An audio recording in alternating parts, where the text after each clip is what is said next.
आप तो 24 घंटे कुरान पढ़ते हैं, सर पे गोल टोपी लगा के, छोटे भाई का पजामा बड़े भाई का कुर्ता पहने। आप तो अल्लाह से डेली बात करते हैं, और आपके यहां तो अल्लाह के भेजे हुए मुसाफिर एक हैदराबाद में है, एक रामपुर में है, चारों तरफ घूम रहे हैं, दिन भर घूमते हैं।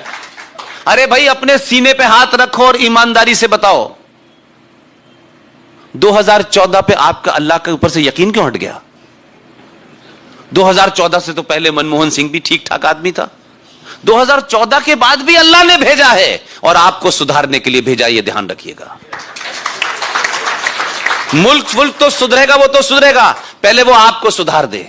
इसलिए आपने जीत वोट दिए, 90 करोड़ हिंदुओं ने वोट दिए, उसे किसी मुसलमान ने वोट नहीं दिया। ये गलतफहमी का शिकार मैं नहीं हूं, आप होना चाहते हैं तो होइए।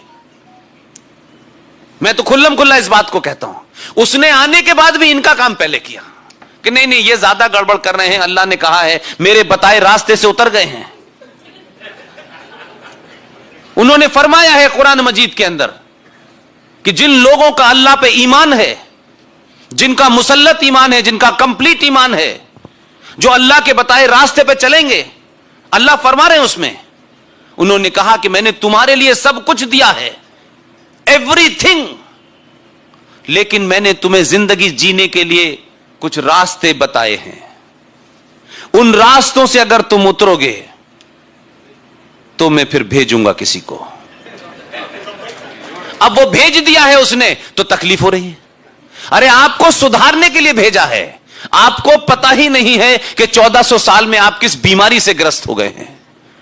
इसलिए 15 साल की ठीक ठाक ट्रेनिंग गुजरात में देने के बाद दिल्ली भेजा, ताकि गलती ना करे, ठीक से ऑपरेशन करे। कहीं ऐसा ना हो कि सर्जरी में मरीज मर जाए।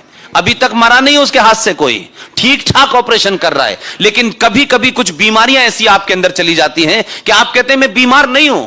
जैसे नशा करने वाले आदमी को आप कितना ठीक करें, उसे नशे की लत छुड़ाने के लिए धीरे धीरे छुड़ानी पड़ती है। एक बार में दवा देंगे तो वो मर जाएगा, इसलिए धीरे धीरे दवा दे रहा है। 370 लिया, 35 पे समाप्त किया। कोर्ट ने कहा कि यह देश जाग चुका है, क्योंकि इससे पहले इस देश का कोर्ट आपको सीरियस नहीं लेता था। इस देश के कोर्ट की समस्या यह थी कि जैसे इस देश के इंस्टीट्यूशन दंगाइयों से, जिहादियों से डरे होते थे, इसीलिए सुप्रीम कोर्ट भी फैसला देने से पहले डरती थी।